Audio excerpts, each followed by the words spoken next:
우리 하나님의 말씀 같이 보겠습니다. 구약성경 열왕기하 4장 18절 말씀부터 25절 그리고 32절 말씀부터 37절 말씀까지 우리 한 목소리로 같이 읽겠습니다. 그 아이가 자라매 하루는 추수꾼들에게 나가서 그의 아버지에게 이르렀더니 그의 아버지에게 이르되 내 머리야 내 머리야 하는지라. 그의 아버지가 사안에게 말하여 그의 어머니에게로 데려가라 하매 곧 어머니에게로 데려갔더니 낮까지 어머니의 무릎에 앉아 있다가 죽은지라. 그의 어머니가 올라가서 아들을 하나님의 사람의 침상 위에 두고 문을 닫고 나와 그 남편을 불러 이르되 청하건대 사환 한 명과 나귀 한 마리를 내게로 보내소서. 내가 하나님의 사람에게 달려갔다가 돌아오리이다 하니 그 남편이 이르되 초하루도 아니요 안식일도 아니거늘 그대가 오늘 어찌하여 그에게 나아가고자 하느냐 하는지라. 여인이 이르되 평안을 비나이다 하니라. 이에 나귀의 안장을 지우고 자기 사원에게 이르되 몰고 가라. 내가 말하지 아니하거든 나를 위하여 달려가기를 멈추지 말라 하고 드디어 갈멜산으로 가서 하나님의 사람에게로 나아가니라. 하나님의 사람이 멀리서 그를 보고 자기 사원 게하시에게 이르되 저기 수넴 여인이 있도다. 엘리사가 집에 들어가 보니 아이가 죽었는데 자기의 침상에 눕혔는지라. 들어가서는 문을 닫으니 두 사람뿐이라. 엘리사가 여호와께 기도하고 위에 올라 엎드려 자기 입을 그의 입에 자기 눈을 그의 눈에 자기 손을 그의 손에 대고 그의 몸에 엎드리니 아이의 살이 차차 따뜻하더라. 엘리사가 내려서 집 안에서 한번 이리저리 다니고 다시 아이 위에 올라 엎드리니 아이가 7번 재채기하고 눈을 뜨는지라. 엘리사가 게하시를 불러 저 수넴 여인을 불러오라 하니 곧 부름에 여인이 들어가니 엘리사가 이르되 내 아들을 데리고 가라 하니라. 여인이 들어가서 엘리사의 발 앞에서 땅에 엎드려 절하고 아들을 안고 나가니라. 아멘. 엘리사를 극진히 대접했었던 수넴 여인은 아들을 가질 수 없었지만 아들이 없었지만 아들을 낳게 되죠. 이 모든 것은 바로 하나님의 은혜였습니다. 그런데 갑자기 이 아이가 죽고 말았습니다. 오늘 본문 20절 말씀을 다시 보세요.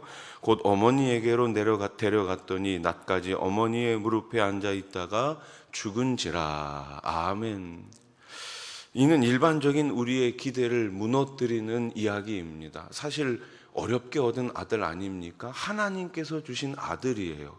그런데 갑자기 하나님께서 이 아들의 목숨을 가져가십니다. 이해할 수도 쉽게 받아들일 수도 없는 상황입니다. 그러나 하나님은 이 일마저 하나님의 영광을 드러내시고 뜻을 이루시는 도구로 사용하십니다. 우리가 이해할 수 없는 순간에도 하나님은 여전히 일하고 계시고 하나님은 자신의 뜻을 이루시고 자신의 영광을 받으십니다. 그래서 우리 삶 가운데 이해할 수 없는 일, 어려운 일, 도대체 왜 이런 일이 나에게 일어날까라고 생각되는 그 상황 가운데서도 우리는 하나님을 바라볼 줄 알아야 합니다. 아이가 죽자 수넴 여인은 죽은 아들을 하나님의 사람, 즉 엘리사의 침상에 눕혀두고 아무도 보지 못하도록 문을 닫고 나와 곧장 하나님의 사람 엘리사에게 달려가죠. 22절 말씀. 그 남편을 불러 이르되 청하건대 사원 한 명과 나귀 한 마리를 내게로 보내소서. 내가 하나님의 사람에게 달려갔다가 돌아오리이다. 아멘. 아들이 죽었어요. 그런데 아무한테도 알리지 않습니다. 그녀는 아이의 죽음이 단순한 죽음이 아니라는 것을 직감했습니다. 하나님의 사람 엘리사 그리고 그를 보내신 하나님과 관련된 일이라는 것을 알았습니다. 그래서 사람들의 개입을 막고 오직 하나님께만 집중합니다. 여러분, 우리 삶 가운데 이러한 이해할 수 없는 일들이 다가올 때 여러분들은 어떻게 행동하십니까? 오직 하나님께만 집중하시기 바랍니다. 문제 해결은 사람에게 있는 게 아니에요. 문제 해결은 이 세상에 있는 것이 아닙니다. 우리가 오히려 문제를 만났을 때 하나님께 집중하고 하나님만 바라볼 때 그 하나님께서 우리의 문제를 해결해 주심을 꼭 믿으시기 바랍니다. 그녀는 엘리사가 있는 갈멜산을 향해 달려가죠. 24절 말씀. 이에 나귀의 안장을 지우고 자기 사안에게 이르되 몰고 가라. 내가 말하지 아니하거든 나를 위하여 달려가기를 멈추지 말라. 이 여인은 아들의 죽음이 하나님과 관련되어 있으며 모든 슬픔과 절망의 해결책이 하나님께 있음을 알았습니다. 그렇습니다. 오직 하나님께 있습니다. 그녀는 엘리사에게 가는 이유를 묻는 남편에게 다른 말 하지 않아요. 그냥 평안을 비나이다, 이 한 말을 남겨놓고 엘리사에게 갑니다. 이는 하나님이 평안을 주시리라는 믿음의 고백이며 하나님이 주실 평안에 대한 예언적인 고백이기도 합니다. 절망스러운 현실 속에서도 평안을 고백할 수 있는 것은 하나님을 향한 믿음이 있기 때문에 가능한 것이 아니겠습니까? 절망적인 상황 가운데서도 하나님 앞에 나와 풀어지질 수 있는 이유는 우리의 기도의 응답이 하나님께 있음을 믿기 때문이 아니겠습니까? 오늘 이 새벽에 나오신 여러분들, 하나님께 그 믿음을 가지고 부르짖어 기도하시기 바랍니다. 기도하는 자가 응답받습니다. 내 입을 넓게 열라, 내 입을 크게 열라, 내가 채우리라. 오늘도 그 약속의 말씀을 붙들고 기도의 자리에서 응답을 경험하시기를 우리 주님의 이름으로 축복합니다. 수넴 여인은 엘리사를 만나자마자 그 발 앞에 엎드려 그 엘리사의 발을 안지요. 27절 말씀 한 번 더 같이 읽어봅시다. 산에 이르러 하나님의 사람에게 나아가서 그 발을 안은지라. 게하시가 가까이 와서 그를 물리치고자 하매 하나님의 사람이 이르되 가만두라. 그의 영혼이 괴로워하지만은 여호와께서 내게 숨기시고 이르지 아니하셨도다 하니라. 아멘. 그의 영혼이 어떻다고요? 괴로워한다. 여러분, 아들의 죽음 앞에 괴로워하지 않을 어머니가 어디에 있겠습니까? 이 여인이 그 길을 달려와 가지고 처음 한 일은 그 엘리사의 발을 끌어안고 엎드린 거였어요.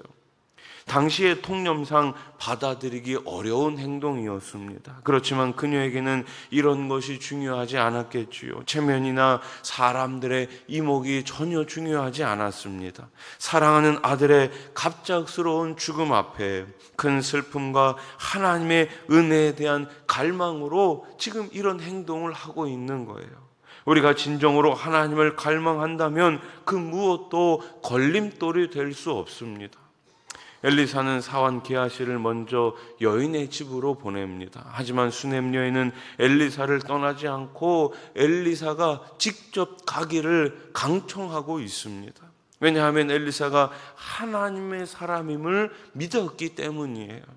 하나님의 말씀이 임하는 곳에 하나님이 임재하시고 하나님의 말씀은 하나님의 사람들을 통해 지금도 선포되고 있습니다. 뿐만 아니라 하나님은 우리들에게 자신께서 직접 쓴 성경을 계속해서 우리들에게 주고 읽고 그 말씀을 통해서 회복의 은혜를 허락해 주시는 줄로 믿으시기 바랍니다.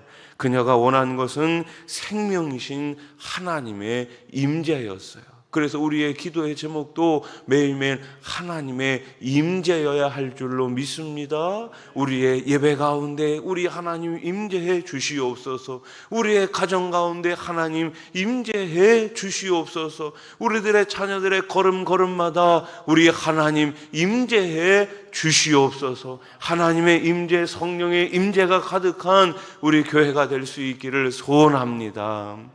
엘리사는 죽은 아이 위에 엎드립니다. 입과 눈 그리고 손을 마주 대지요. 그의 입술에 있는 하나님의 말씀을 아이의 입에 댑니다. 그가 본 하나님의 영광을 아이의 눈에, 그의 손으로 경험한 하나님의 능력을 아이의 손에 전달합니다. 더 나아가 아이의 죽음은 자신에게, 자신의 생명은 아이에게 전하는 것처럼 보이죠.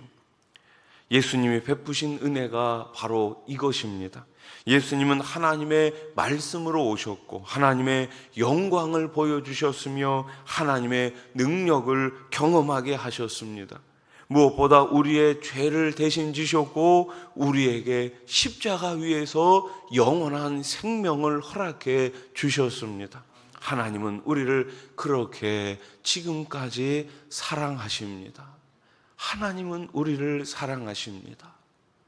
죽었던 아이가 다시 살아나자 수넴 여인은 엘리사의 발 앞에 엎드려 절하지요. 37절 말씀 한번 같이 읽겠습니다. 시작. 여인이 들어가서 엘리사의 팔 앞에서 땅에 엎드려 절하고 아들을 안고 나가니라. 아멘. 부활의 감격과 감사, 기쁨과 찬송이 모두를 둘러쌉니다. 그곳에는 더 이상 죽음의 그림자가 존재하지 않습니다. 부활이요 생명이신 예수님이 죄와 사망을 물리치시고 영원한 생명으로 오늘도 우리를 인도하고 계십니다. 여러분, 우리가 자주 부르는 찬양 가운데 살아계신 주라는 찬양이 있죠. 그 후렴 가사가 어떻습니까? 살아계신 주 나의 참된 소망, 걱정 근심 전혀 없네. 사랑의 주 내 갈 길 인도하니 내 모든 삶 기쁨 늘 충만하네. 따라해 보십시오. 내 모든 삶에 기쁨 충만하네. 그렇습니다. 오늘도 부활의 주님께서 우리 가운데 찾아와 계십니다. 부활의 주님께서 오늘도 우리의 삶을 인도하고 계십니다. 부활의 주님께서 오늘도 우리의 기도에 응답해 주십니다. 그 주님과 함께 오늘도 기쁨의 하루 되시기를 우리 주님의 이름으로 간절히 축원합니다. 기도드리겠습니다. 하나님의 명을 받아 창원 극동방송 지사장으로 근무하게 하시니 감사합니다. 하나님의 사역을 잘 감당하는 아들이 되게 하시고 지혜와 능력을 주셔서 복음으로 승리하게 하옵소서. 이상훈 집사님 들으셨습니다.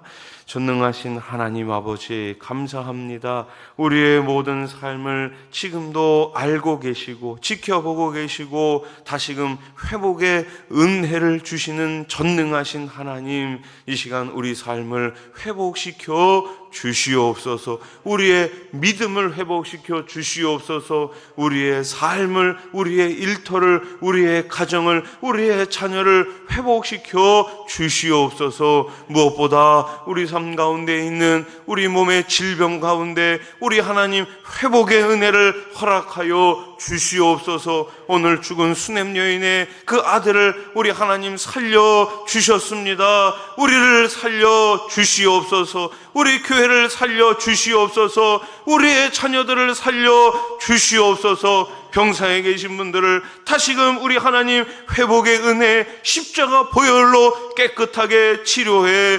주시옵소서. 하나님 아버지, 아들이 창원 극동방송 지사장으로 근무하게 됨을 감사하며 주님 앞에 귀한 예물을 올려드립니다. 우리 하나님께서 아들의 하나님 귀한 사역 가운데 성령의 기름을 부어주셔서 지혜와 능력으로 잘 감당할 수 있도록 우리 하나님 도와 주시옵소서. 하나님 아버지, 말레이시아 단기 선교팀이 선교를 지금 감당하고 있습니다. 우리 하나님 통행하여 주시옵소서. 선교 가운데 성령의 기름, 성령의 열매가 있게 해 주시옵소서. 다음 주부터 한 주간 우리 다음 세대를 위한 여름사역 특별 새벽 기도회를 가집니다. 깨어서 기도하는 우리 교회가 되게 해 주시옵소서. 깨어있는 선생님들이 되게 해 주시옵소서. 깨어있는 주일학교가 되게 해 주시옵소서. 깨어있는 교회가 되게 해 주시옵소서. 한마음 한뜻으로 기도할 때에 놀라운 기도의 역사가 우리 교회를 통하여 흘러 넘치게 해 주시옵소서. 오늘 이 새벽에 주님 앞에 나와 간절한 마음으로 부르짖는 주의 백성들 한 사람도 예외 없이 하나님의 은혜를 경험하고 돌아가는 귀한 시간이 되게 해 주시옵소서. 예수님의 이름으로 기도드립니다. 아멘.